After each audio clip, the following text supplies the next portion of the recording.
Alexandra, vamos falar sobre cinema? Sim, Vasco, e sobre outras coisas também. Então, vamos começar por ouvir Chopin.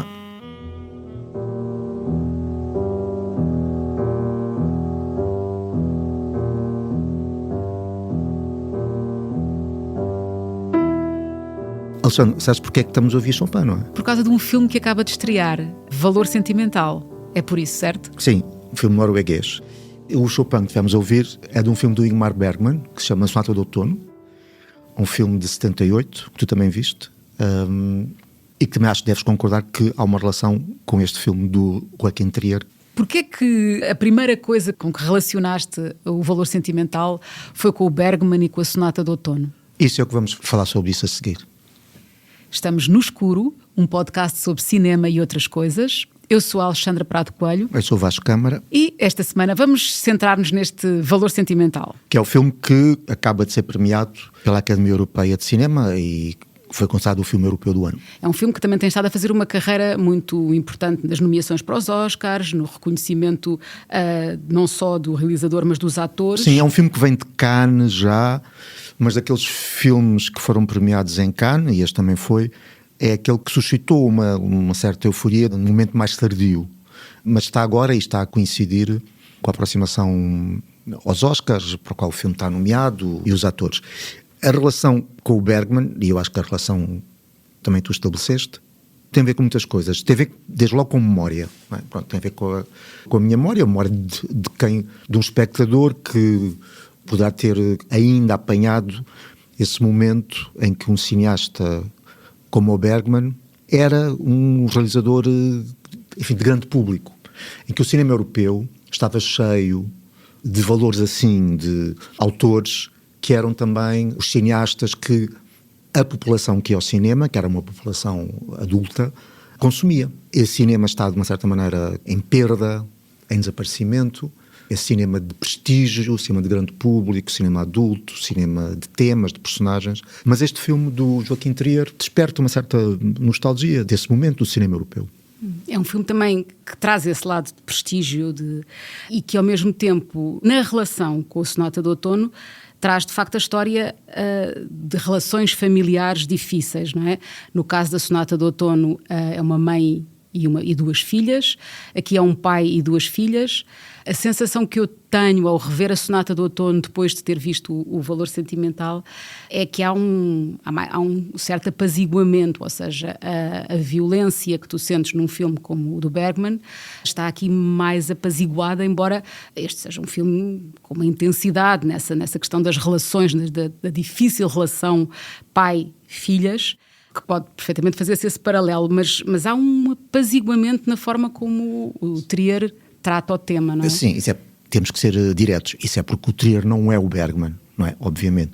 Mas há, de facto, esse paralelismo. E há outra coisa também, que é a questão digamos, do ímpeto artístico de uma das personagens, no caso do Sonata de Outono, da mãe, que era interpretada pela Ingrid Bergman. Aliás, o filme era um encontro dos dois Bergmans, né, dos Bergmans mais famosos da Suécia. Portanto, no filme ela é pianista, uma pianista de sucesso, e no caso do filme de Joaquim Trier é o Stellan Skarsgård que é realizador. São personagens que, se percebe no filme, abandonaram, de certa maneira, a vida familiar ou a relação com os filhos em nome da carreira. E há um momento de choque, de reencontro, em que a mãe, no caso do Sonata de Outono, vem ter com a filha, que é a Liv Ullmann, e aqui o Stellan Skarsgård vem ter com as filhas em nome de um filme que ele quer realizar para ser protagonizado por uma delas. Portanto, e é o momento em que, enfim, o filme é o documento desse choque.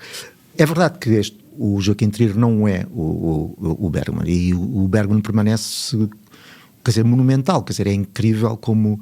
E este filme, O Sonata de Outono, foi um filme que não foi sequer muito bem recebido, porque o que as pessoas diziam, fui ler alguns textos da altura, o filme eram só diálogos e grandes planos, como se fosse, digamos, televisão, o que faz todo o sentido, porque há grandes filmes do Bergman que foram feitos para televisão, inclusivamente. Ele trabalhou a lugares da televisão, mas trabalhou de uma forma violentou até. Sim, são grandes planos. Nunca houve nenhum filme em que o rosto de Ingrid Bergman fosse tão, digamos, inventariado como neste, quer dizer, é uma paisagem que é permanentemente mexida, sondada, investigada. Isso permanece extraordinário no cinema dele, quer dizer, como um rosto passa a ser, digamos, a ação do filme. O filme não tem ação, a ação é o rosto. O Trier não é... Se bem que o Trier também, quer dizer, este seja um filme de atores, não é? Não é só o Skarsgård, mas as duas atrizes que fazem de filhas, o trabalho de ator e a câmara nos rostos também estão lá, não é?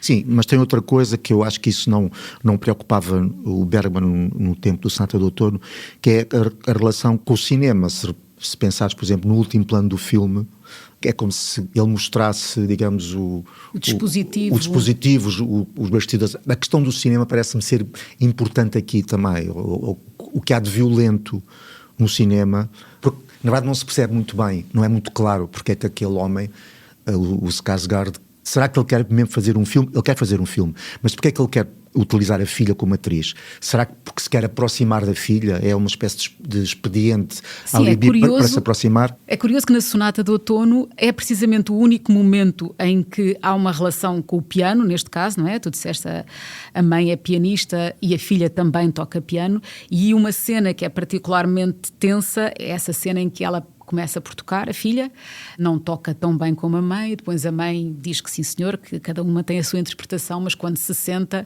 e interpreta magistralmente a peça, o Chopin neste caso, há uma violência contida nessa cena, que é o único momento em que a arte, neste caso a música, irrompe aí no filme na Sonata de Outono, enquanto aqui o cinema está presente ao longo do filme todo, não é? A questão do cinema, a questão de ser atriz, não ser atriz, a filha é atriz de teatro, e o filme começa com um momento muito dramático também da dificuldade dela em avançar para ir para o palco, não é? E depois eu acho que até é uma das cenas mais fortes que mostram a perturbação que nós naquele momento ainda nem sequer sabemos muito bem de onde é que vem, não é? Dessa relação dela com o representar.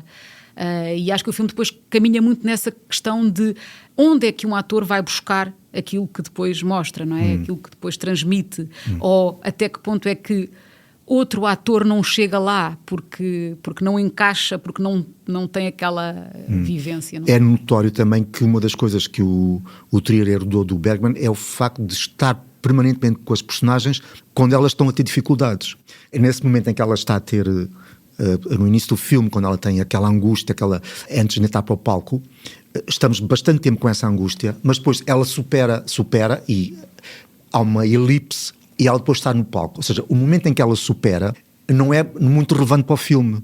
O filme está permanentemente com as personagens no momento dos seus embaraços, das suas discussões, dos seus traumas. Nunca está especialmente com elas no momento em que elas superam as dificuldades.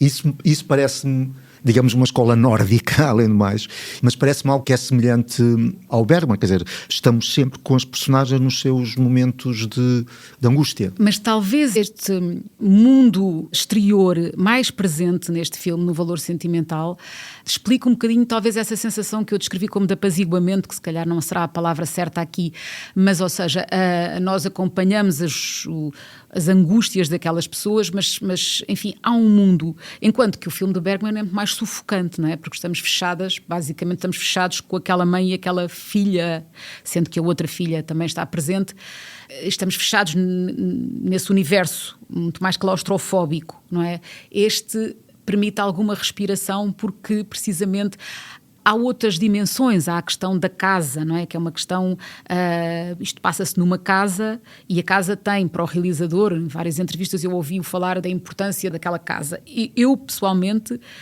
e gosto muito dessa forma como em alguns filmes as casas são uma personagem, eu aqui... Isso acabou por não ser para mim uma coisa muito marcante, ou seja, está lá de facto, mas parece-me que vem de um lado mais racional do filme do que do lado mais emotivo do filme. Sim, o que está a dizer é que no fundo há um lado romanesco neste filme que não existe obviamente no cinema no cinema do Bergman. É verdade, mas acho que também que é uma questão de profundidade e de quase de vertigem. Quer dizer, o Bergman era um cineasta extraordinário, mas era um tipo também que levava os seus processos até a um ponto de uma certa crueldade, e tinha, digamos, à disposição atores, e no caso especialmente atrizes, que se disponibilizavam para esse jogo. Isso desapareceu. O que se pode dizer em favor do Voo Sentimental é que é um filme que não pode medir-se com o Bergman, mas lida muito bem com a memória que o espectador possa ter do Bergman, e de tal maneira que essa memória pode jogar a favor do filme. Ou seja, podemos aproximar do filme até com uma certa ternura, pensando nos gigantes do passado, sem que esses gigantes do passado tirem o filme, digamos, do seu percurso. Eu acho que isso é um filme também inteligente, mas aceita lidar com a comparação, não ganhando com a comparação, mas fazendo dessa comparação o próprio conteúdo do filme, a forma de pôr o filme em andamento. É curioso, além do mais, acho que é bastante simbólico, o filme ter sido considerado o filme europeu do ano, porque há qualquer coisa nele, de facto, que tem a ver com um tipo de cinema, que era o cinema mainstream até à década de 70, não é? O cinema do século XX, o cinema que era o cinema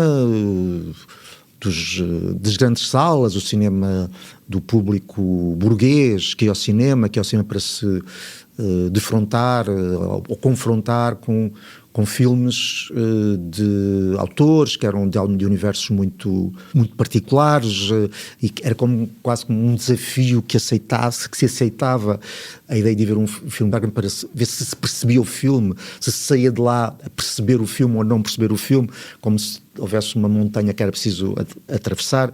Ora, este filme não nos coloca nesse lugar. Não, este filme não choca nesse lugar, não, claro que não.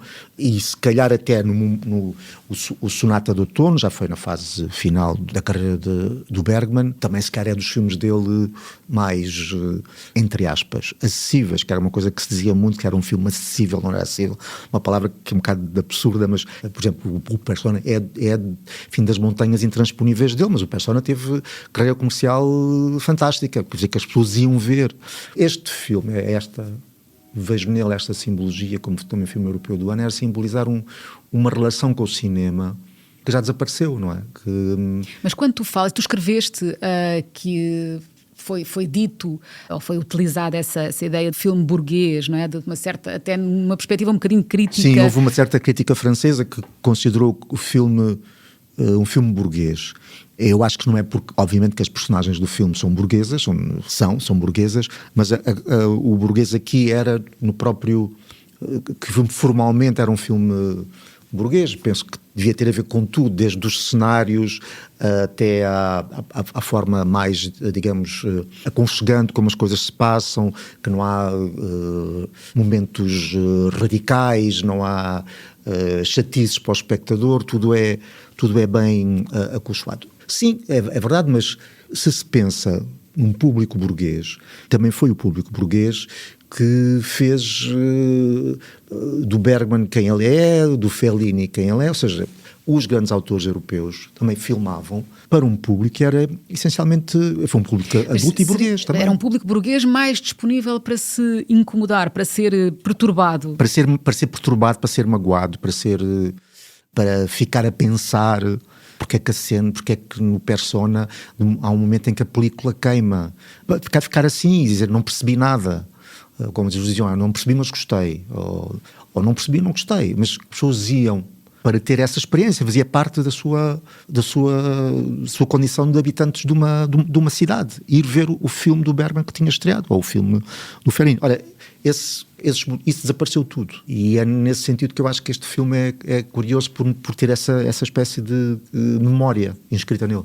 Mas ao mesmo tempo eu fiquei muito surpreendida com essa ideia de uma crítica a um cinema burguês, não é? Porque sinceramente não entendo onde é que isso quer chegar exatamente.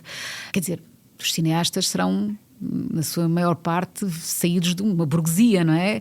É natural que reflitam essa vida, ou seja, não me parece que tenha que haver aqui uma espécie de obrigação de olhar para um mundo mais desfavorecido, para outras classes sociais, para que o cinema tenha que ser uma coisa que mostre as lutas dos operários e dos trabalhadores. Enfim, sendo que esse cinema existe. Esse cinema existe. E é totalmente legítimo, mas não há uma obrigação, parece-me a mim, para que seja assim, ou seja, a vida que é a vida, se calhar, mais próxima desses cineastas, é tão interessante como outra coisa qualquer, como um tema. Quer dizer, não há uma culpa aqui de se filmar um universo burguês. Se calhar da parte de uma certa crítica que considerou o filme burguês, se calhar há uma culpa qualquer, mas tens razão.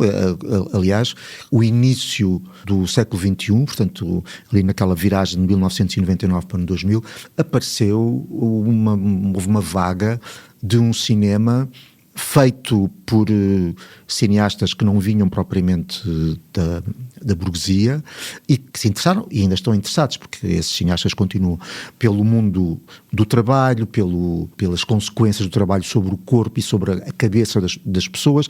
É desse ano, por exemplo, 1999, um filme como Rosetta, dos irmãos Dardenne, que é um filme muito influente, não só formalmente como tematicamente, ainda hoje se vêem as marcas, por exemplo, do Rosetta, não é? Que é um filme que trouxe uma classe que estava invisível, e lembro-me que em 1999 foi um escândalo, entre aspas, quando o filme apareceu no Festival de Cannes, porque o filme é lançado para o palmarés. Há outros filmes que estavam nessa competição em que também apareciam personagens proletárias e ainda mais interpretados por atores que não o eram, que eram pessoas que não eram atores e que de classes sociais semelhantes à das suas personagens, e foi questionado se fazia sentido estar a dar prémios de interpretação a atores que não o eram. Portanto, houve ali quase que uma pequena revolução proletária que num festival, que é um festival do glamour e das estrelas e das starlets, portanto, esse cinema existe, não é? O que estava para trás era este cinema dos autores, do Fellini, do Bergman, o que está para trás.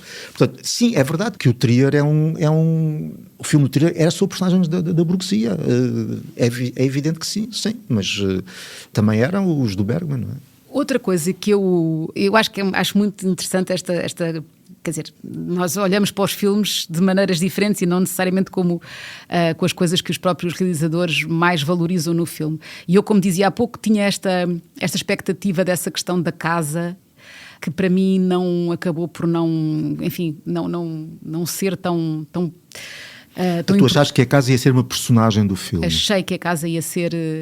que é uma coisa que me interessa bastante. Mas acabei por entrar no filme mais pelo lado da própria história, da questão do abandono e do abandono aqui dos pais, portanto a relação pais-filhas, e mais uma vez o paralelo com a Sonata de Outono. No fundo são pais que abandonam os filhos porque querem viver outra vida, portanto há uma ferida que fica ali, e é essa ferida que depois com que eles se confrontam no filme. E saltei dali para um universo que não tem nada a ver nem com o Bergman, nem com coisa nenhuma destas, que foi... Comecei a pensar em filmes sobre o abandono e a primeira coisa que me ocorreu foi o James Dean. No Leste do Paraíso e no Fúria de Viver. É muito evidente, eu sei, fazer este paralelo. Não tem nada a ver com a linguagem formal, mas tem a ver com o tema. O tema, aquela coisa dilacerante, não é? De um filho que quer ser amado por um pai e que não chega lá, que é o que acontece sobretudo no A Leste do Paraíso. Fiquei a pensar nisso. Mas isso faz sentido, esse paralelismo, e faz sentido também concluir que são mundos separados. É o mundo europeu e o mundo americano. E volto aqui ao prémio do filme europeu do ano. O cinema do Bergman e também o cinema aqui este filme do Trier é um cinema de rostos, de grandes planos. Não há propriamente... No Bergman não havia propriamente ação. Não é? A ação era a paisagem, e a paisagem era o rosto daquelas mulheres que o Bergman filmava, não é? Estava minutos e minutos e minutos sobre o rosto, por exemplo, da Liv Ullmann, não é? E ela a falar, as mudanças que apareciam naquele rosto que faziam a ação do filme. A tradição americana é outra, não é? Quando tu falas, por exemplo, no James Dean e mesmo nessa geração do método, o corpo é decisivo, não é? O rosto obviamente, mas o corpo é decisivo, os gestos que se fazem, aquilo que se expande, que se encolhe, não é? Que são, no caso especificamente do James Dean, que era aquele corpo todo, parece que enrolado sobre si mesmo. Há depois variações, quer dizer, há uma diferença, apesar de tudo, entre o Dean, o Brando e o Montgomery Clift. O Montgomery Clift talvez fosse o mais sereno a expressar a sua angústia, se calhar até era o mais angustiado, mas era o mais aristocrata do grupo, não é? Sendo que o Brando seria aparentemente o mais proletário, mas o corpo e a ação do corpo e os silêncios são determinantes, não é? A tradição do ator europeu é outra, a não ser naqueles momentos em que os cineastas europeus desatam a macaquear o cinema americano, e o resultado quase sempre é desastroso. O ator europeu está num outro campo expressivo, não é? Os americanos são muito mais... Porque o que eles fazem, de tal maneira que há até um momento ainda antes destes atores do método, no período clássico, em que os atores eram eles próprios, quer dizer, o John Wayne era o John Wayne, o Gary Cooper era o Gary Cooper, o James Stewart era o James Stewart, quer dizer, eram eles. E o que interessava não era o que eles diziam, sequer era o que eles faziam. Não é? Era o que eles faziam, era isso que os revelava. Aqui não. No cinema europeu não. E não só não, como o cinema europeu muitas vezes explora essa diferença entre aquilo que a personagem pensa e aquilo que a personagem faz. Não é? Há cineastas que estão permanentemente a apanhar os personagens, por exemplo, o Romero está a apanhar as personagens nesse momento em que eles estabelecem um programa para as suas próprias vidas, falam imenso nesse programa, e depois o que lhes acontece e o que eles fazem é completamente o oposto, ou seja, a personagem é, digamos, a contradição entre uma coisa e outra. Mas o rosto é importante e neste filme ainda é importante também. E a relação com a narrativa, ou seja, a história no A Leste do Paraíso, não é? A história... O que é lancinante ali é ver o esforço que ele faz para conseguir ajudar o pai, não é? Para conseguir o dinheiro, é toda aquela expectativa, portanto, enfim, não vamos estar aqui a resumir o filme, mas no fundo a personagem do James Dean vive numa espécie de rivalidade com o irmão, pelo amor do pai, não é? E ele pensa, e nós pensamos com ele, que ele vai fazer alguma coisa que de facto vai levá-lo aos olhos do pai, e acaba por não acontecer assim, não é? E há uma ação que nós acompanhamos, nós vemos isso, vemos o esforço dele, vemos a forma como ele tenta conseguir o dinheiro, vemos o momento em que ele tenta dar o dinheiro ao pai, a forma como o pai rejeita o dinheiro, e como aquilo o destrói, não é? E pronto, e depois o filme segue para outros momentos. Mas a importância da ação, não é? Aqui, nos filmes, no tal cinema europeu que tu falas, as coisas que se passaram se calhar fora. Sim. Fora do que nós estamos a ver. No filme do Bergman, nós vamos sabendo aos poucos e poucos o que é que aconteceu àquelas personagens, o que é que aconteceu àquela mãe, àquela filha. Nós estamos num momento em que é como se as provas, os sinais da catástrofe, do desastre, tivessem vindo ter connosco. Estamos a ver que houve qualquer desastre, isto obviamente é metafórico, mas houve qualquer desastre naquela família, e o que estamos a ver é os destroços, não é? Destroços de tudo o que aconteceu. Não é? E de uma forma mais domesticada, menos violenta, também no filme do Trier. Vamos percebendo o que é que lhes aconteceu. Não é? Não vemos o que é que lhes aconteceu, vamos sabendo por eles o que é que lhes aconteceu. No caso do Bergman, isso ainda é muito mais evidente, porque as personagens falam imenso, e quando não há ninguém em cena a não ser uma personagem, essa personagem fala também consigo própria. Ou seja, há sempre muito texto que está a sair, às vezes até numa espécie de limite de um certo naturalismo. Não sei se seja quando alguém está sozinho num quarto, fala daquela maneira, mas quer dizer, das duas uma, ou havia uma voz off para dizer qual era o pensamento daquela personagem. Ou seja, ele coloca muitas vezes a Ingrid Bergman sozinha no quarto a falar com ela própria, mas está-nos a dizer coisas que nós depois, com isso que ela nos está a dizer, nós estamos a perceber o que é que se passou, o que é que se vai passar entre aquelas figuras. Há de facto uma clivagem entre o cinema europeu e o cinema americano aí muito, muito forte. O James Dean é um expoente de um certo lirismo assim magoado e ferido, que se exibia, não é? É também um cinema exibicionista, não é? Porque exibe os seus atores, o corpo deles e o que lhes acontece de uma forma lírica. Estamos a falar de algo aqui muito mais contido. Estas duas atrizes, as filhas no Valor Sentimental, não é? Porque há a filha que parece menos, enfim, zangada, não é? Também passam-lhe imensas emoções pelo rosto. É menos zangada, mas repara bem, é a menos zangada, mas é aquela mais soturna, para as pessoas perceberem. Portanto, o pai é cineasta, regressa, tem um projeto para a Netflix e quer que seja a filha, que é atriz, a representar, e a filha, para se vingar do pai, enfim, ou para se vingar, enfim, do facto de o pai não ter ligado nenhum à família durante a adolescência delas, torna isso difícil e até se recusa mesmo. E então o pai decide escolher uma atriz americana, mas a irmã, há qualquer coisa no olhar da irmã, como se ela visse, como se ela soubesse ou estivesse consciente mais do que todos eles. Ou seja, por isso há um lado mais soturno nela, como se ela estivesse consciente de tudo o que vai acontecer ou de tudo o que aconteceu. Portanto, não é aquela que parece estar mais zangada, não é? Não é aquela que o expressa de uma forma mais... Mas eu acho que é aquela que está mais consciente de tudo o que se passa entre eles. E há uma coisa interessante que há um filme dentro do filme, não é? Há um excerto de um filme realizado por ele no passado, quando elas eram pequenas, em que essa filha, que tu dizes, a segunda filha, é atriz, não é? Que é uma criança, e também aí há um longuíssimo plano sobre o rosto da miúda, quase ao limite do suportável, não é? De veres a transformação do rosto dela.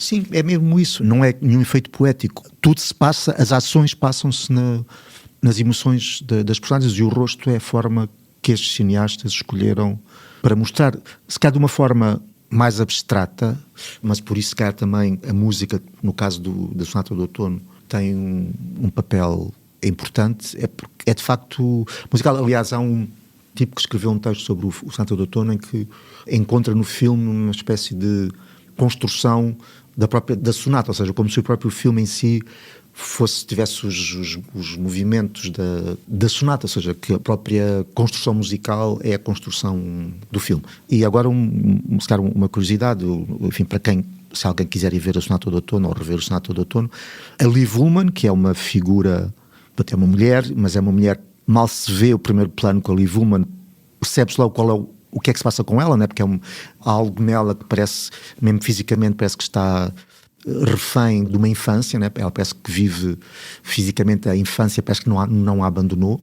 E há um momento no filme em que há um flashback, um momento da infância dela com a mãe, em que a miúda que faz de Liv Ullmann em criança, é a própria filha da Liv Ullmann e do Ingmar Bergman. Ou seja, há aqui um lado de home movie. A pianista do filme, sendo a Ingrid Bergman, não é ela, obviamente, que toca o piano, é dobrada, e é dobrada por uma senhora que se chamava Gabi Lareter, que foi casada com o Ingmar Bergman, neste momento já do filme já estavam separados, mas colaborou com ele. Portanto, há aqui também um lado de filme de família, e como todos os filmes de família, provavelmente para aquelas pessoas que participam no filme, se calhar há uma série de tons e de consequências e de alusões que nós não percebemos, mas que terá a ver necessariamente também com eles próprios, ou seja, com a relação entre eles. Nisso acho que o Bergman era também bastante cruel. Há ali provavelmente muitos recados e muitas memórias daquelas pessoas todas. Talvez essa ausência de crueldade, ou seja, aqui tu não sentes que tenha havido esse peso, não é, neste filme, no valor sentimental? Não há, mas há aqui uma componente biográfica também. Isto é,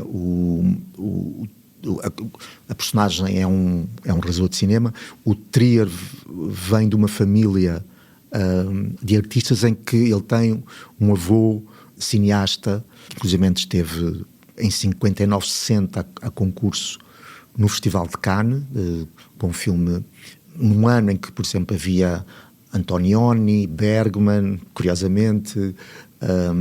Portanto, foi um tipo que conseguiu chegar a uma espécie de patamar interessante.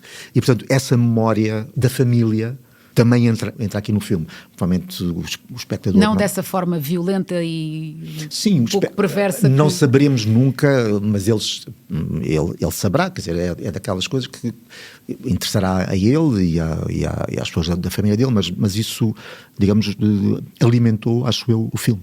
Vasco, eu acho que depois desta conversa as pessoas que irão ao cinema ver O Valor Sentimental vão ficar muito tentadas a rever a Sonata de Outono. Acho muito bem, isso é só a maneira de dizer bem do Valor Sentimental. Leva-nos a ver o Sonata de Outono.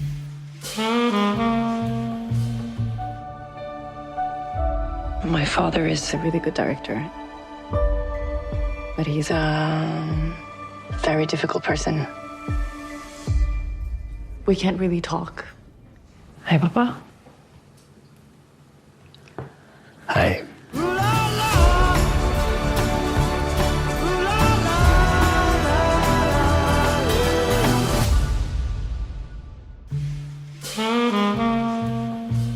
Vasco, sabes que o João Canijo gostava muito do Sonata de Outono. Aliás, gostava muito do Bergman, que era uma grande referência para ele.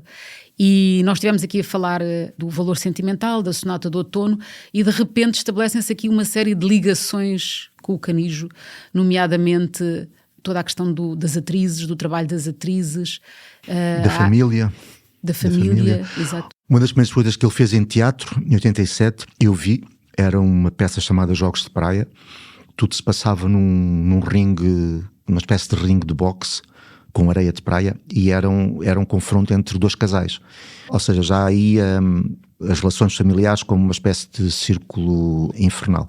Eu acho que ele sempre, toda a obra dele andou à volta disto, a partir de uma certa altura com uma evidente capacidade de superação. Mas nesta semana, a seguir à morte do João Canijo, continua a espantar uma forma como as redes sociais têm uma fixação em relação à morte. De repente a morte torna tudo maravilhoso. Os cineastas passam a ser os maiores cineastas do mundo, mesmo enquanto eles foram vivos, as pessoas não iam ver os filmes. O Canijo neste momento é, e cito, o maior cineasta português. Pronto, não é isso que eu quero discutir, mas é verdade que logo o Canijo, que foi um cineasta que talvez tenha tido as maiores dificuldades em impor o seu cinema lá fora, ou seja, toda aquela empatia que os festivais têm em relação ao cinema português, em relação ao Canijo, ela foi muito mais difícil de se concretizar, de tal forma que em 2023, quando ele recebe o prémio do júri em Berlim, parecia que alguma coisa, enfim, podia começar aí, tentar compensar o tempo perdido. Mas mesmo a nível interno, o cinema dele sempre foi criticado e até em alguns casos rejeitado pela sua suposta violência e mesmo misoginia. Portanto, choca-me um pouco esta facilidade com que as coisas são esquecidas e depois, porque as pessoas morrem, de repente transformam-se em uma espécie de herói por uns dias. Mas eu acho que essas críticas que tu falas, se aplicaram no passado, eu acho que o mal viver e o viver mal foram completamente ultrapassadas. Eu acho que houve uma unanimidade em relação a esses filmes em Portugal e fora, não é? O reconhecimento fora que tu falaste, mas eu acho que em Portugal também, eu acho que toda a gente que conhecia ou não conhecia o Canijo, quer dizer, considerou que estes filmes estavam... e ele próprio dizia nas entrevistas que tinha chegado finalmente a um ponto que ele procurava, não é? Não era o ponto final, era um ponto, mas que o questionamento que ele faz em relação aos filmes anteriores, alguns dos quais ele até rejeitava, etc., dá a sensação que aqui tinha de facto encontrado o seu... Ele fala muito do estilo, não é? Encontrado o seu estilo, e a grande angústia de que ele falava também era que a partir daqui pudesse estagnar. Ele achava que isso não, mas que a angústia, que eu penso que é o que depois, no filme que ele deixa pronto, a encenação, é o tema que ele quer tratar, não é? Há uma figura que é ele próprio, que é o encenador, e um dos temas que o preocupava era essa ideia de um encenador, um realizador, começar a repetir-se a partir de uma certa altura, não é? E a angústia que isso provocaria. Sim, é verdade que ele é um daqueles casos em que a obra, ou seja, os últimos 20 anos da obra são mais interessantes e são momentos de superação, são mais interessantes do que os primeiros 20 anos. Ou seja, é depois dos 50 anos que ele começa a estar, enfim, no ponto. Há um filme, falaste de filmes que ele rejeita. Há um filme de 98, que é um filme que ele, enfim, neste momento ele rejeitava.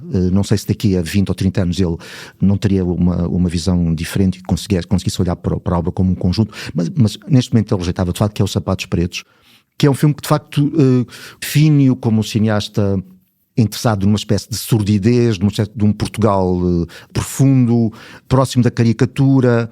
É um daquele tipo de filme em que o gesto em si de facto é bastante ambíguo, porque é um filme em que ele critica aquilo que ele próprio usa, que ele próprio utiliza, desde logo o estilo, digamos, audiovisual, que é também uma espécie de crítica ao audiovisual. Ele serve-se daquilo que ele próprio critica, ele rejeita isso. Mas eu acho que são tudo momentos de um percurso até ele de facto encontrar o seu território, e é incrível como é o filme anterior, Mal Viver, Viver Mal, que é a sua obra-prima, e aquilo que se sabe que é encenação, o filme que ele deixou filmado, embora esteja longe de estar acabado, porque a montagem, ao que se sabe, estava numa fase bastante inicial, mas há aqui um movimento de regresso a si mesmo, ou seja, no Mal Viver e no Viver Mal, que era um díptico, já havia, o filme estava cheio de histórias de feridas muito pessoais, muito íntimas mesmo, de que ele falou com aquela forma quase irrisória que ele tinha sempre de falar quando as coisas eram demasiado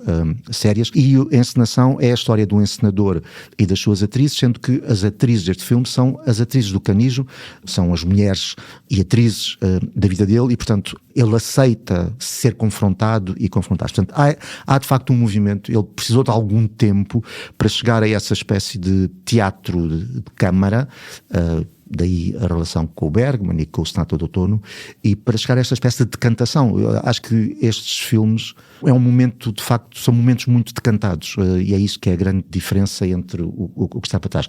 No entanto, os dois filmes iniciais dele, Três Menos Eu e Filha da Mãe, já eram objetos muito ao lado daquilo que era o cinema português da altura. Ele sempre foi um tipo, se calhar por feitio, por temperamento, mas também acho que por universo, sempre foi um tipo muito ao lado daquilo que em Portugal se fazia. Eu acho que a própria referência a uma atriz bergmaniana, ou se quisermos ir pelo lado do teatro, Strindberg, que era um dramaturgo amado, em si já é algo deslocado face àquilo que habitualmente são as referências dos cineastas. Mas é curioso que quando falámos em falar aqui da obra do Canijo, eu disse, Vasco, tu acompanhaste muito vários trabalhos dele, foste às filmagens de encenação, estiveste próximo dele em vários momentos, viste um pouco essa evolução, e eu até tinha dito, eu não tenho muito para dizer, eu não fiz esse percurso que tu fizeste. Mas depois tu desafiaste-me a pensar um bocadinho que era a minha relação com os filmes dele, e curiosamente eu, com O Sangue do Meu Sangue, que foi um filme que teve em mim um impacto enorme, eu acreditei no filme, não há como explicar isto de outra maneira, ou seja, não houve qualquer distância intelectual entre mim e o filme. Foi um filme que eu vivi intensamente, e eu acho que isso tem a ver com o tal processo que é invisível para nós, não é? O processo longo, os processos em cada filme que ele tinha, esse processo longo de trabalho com as atrizes, com os atores, mas com as atrizes em grande parte, e o resultado disso, essa verdade que tu sentes depois nas coisas, eu sentia inteiramente. O Sangue do Meu Sangue foi para mim, não interessa que o filme se passe num meio social que não é o meu, ou que aquelas personagens não são personagens com que eu me possa identificar diretamente, eu entendo o que lá está, eu entendo aquele tema que ele depois repete várias vezes em vários filmes, que é, por um lado, a dificuldade de amar, e por outro lado o amor incondicional, não é? Esses dois extremos da balança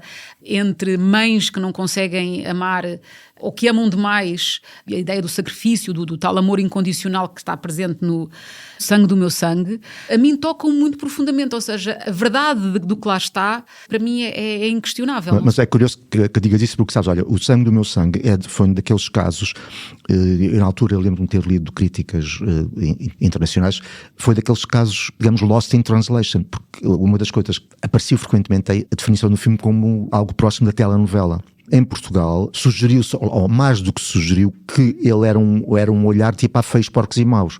Ou seja, ele estava a olhar para uma classe social que não era a dele, de uma forma tipificando-as dessa maneira. É nesse sentido que eu digo que o cinema dele nunca foi bem entendido. Mas é verdade que no Mal Viver, no Viver Mal, aquilo que ainda podia existir de filme social ou de marcas de um nível social desaparecem completamente.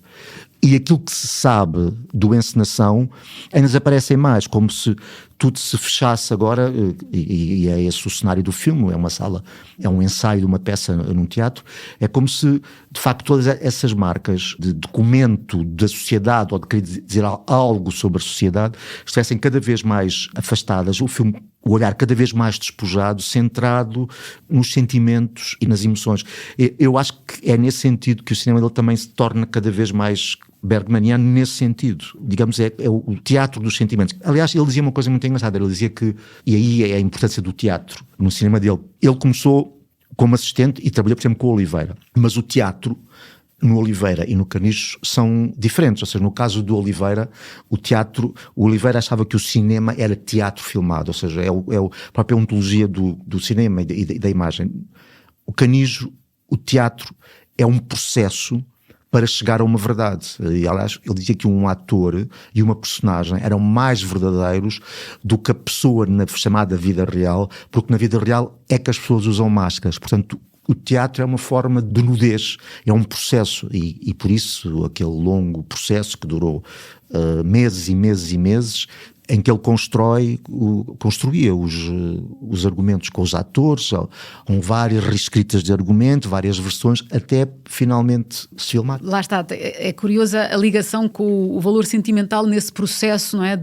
Falámos já disso aqui antes, mas o tal procura de uma verdade, não é? De uma atriz que vai à procura de uma verdade e encontrar-se consigo própria, e no fundo o processo do João Canijo e dos seus atores foi sempre esse, foi aproximarem-se cada vez mais deles próprios, não é? E dessa tal verdade. Eu não sei o que é o resultado do encenação, mas percebo um pouco esse processo. Aliás, há um documentário que ele faz, penso que a partir do Sangue do Meu Sangue, não é? Que é trabalho de ator, trabalho de atriz, que tenta explicar um bocadinho esse processo. Eu estive a vê-lo e acho que não nos diz tudo, não é? Quer dizer, mostra-nos teoricamente e racionalmente como é que isso é feito, mas eu acho que o processo interior das pessoas é uma coisa que se calhar é impossível. Isso é sempre muito íntimo. Há um outro cineasta que é conhecido por ter um método, enfim, não sei se posso dizer que é parecido, porque nenhum de nós sabe exatamente como é que são esses métodos, que são muito misteriosos, são muito íntimos, mas tem um método também para chegar aos argumentos, que é o Mike Leigh. É um método também de trabalho, era muito conhecido. As pessoas falam do método do Mike Leigh, mesmo que não falem tanto dos filmes. E é engraçado, porque eu acho que no Mike Leigh, quando ele começa, também há uma associação que é feita imediatamente do cinema dele ao cinema social britânico, e quando se vê o cinema dele, a maneira como ele progride, por exemplo, o último filme dele, que estreou em Portugal o ano passado, cada vez mais a realidade social é deixada de fora para o filme se concentrar sobre os sentimentos. Sendo cineastas diferentes, acho que há um percurso, são dois cineastas que têm um método complexo, em relação ao qual nós nunca saberemos tudo, mas que é esse método que permite uma depuração, uma decantação das coisas para chegar a algo de essencial. Acho que o João Canijo estava, de facto, num momento prodigioso da sua forma. Vamos ver o que é a encenação, o filme, e como é que esse filme pode ser, na sua forma final, próxima daquilo que o João Canijo quereria, mas de toda a maneira deu para perceber que ele de facto desaparece no momento de maior vigor do seu trabalho. Mas é também, enfim, tocante de alguma maneira, quando tu falas com ele nas filmagens do Encenação, ele fala várias vezes, ele fala muito da decadência, não é? Do risco da decadência, embora ele não diga que está... mas essa identificação dele com essa personagem do encenador, não é? Levanta-se essas questões da aproximação de um fim, de uma decadência artística, e parece que havia ali qualquer coisa, uma pessoa nova com 68 anos, não é? Não justificaria este olhar, não é? Mas há ali qualquer coisa quase à luz do que sabemos hoje, não é? Desta morte tão prematura dele, nos perturba, não é? Sim, ele falou várias vezes da morte, desaparecer. E na altura, eu próprio, quando estava a ler as notas da reportagem, incomodou-me de uma certa maneira. Mas senti também que havia ali, ele quando falou disso, estava também a querer dizer que uma das pessoas que estava a trabalhar no filme é o filho dele, que aliás é o autor. O filme é a história de uma companhia que encena uma peça. Ora, a peça dentro do filme, As Ucranianas, foi escrita pelo filho. Portanto, eu acho que ele no fundo, de uma certa maneira, queria fazer também esse reconhecimento da presença do filho e fazer uma espécie de passagem de testemunho. Mas acho que isso, finalmente, é o que também estava a acontecer entre ele e as atrizes.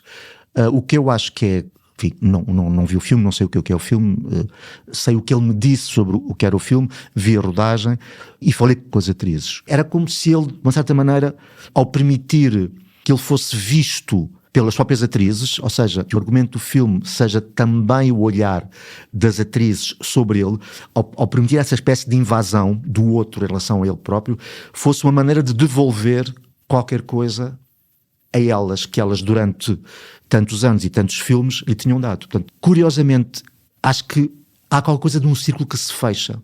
Não sei se ele tinha essa noção ou não desse fecho. Ele não era uma pessoa doente, portanto, acho que a ideia do fim, mas o fim às vezes pode ser, não quer dizer que seja físico, ele podia também estar a pensar numa espécie de fim criativo. Assombrava de alguma maneira.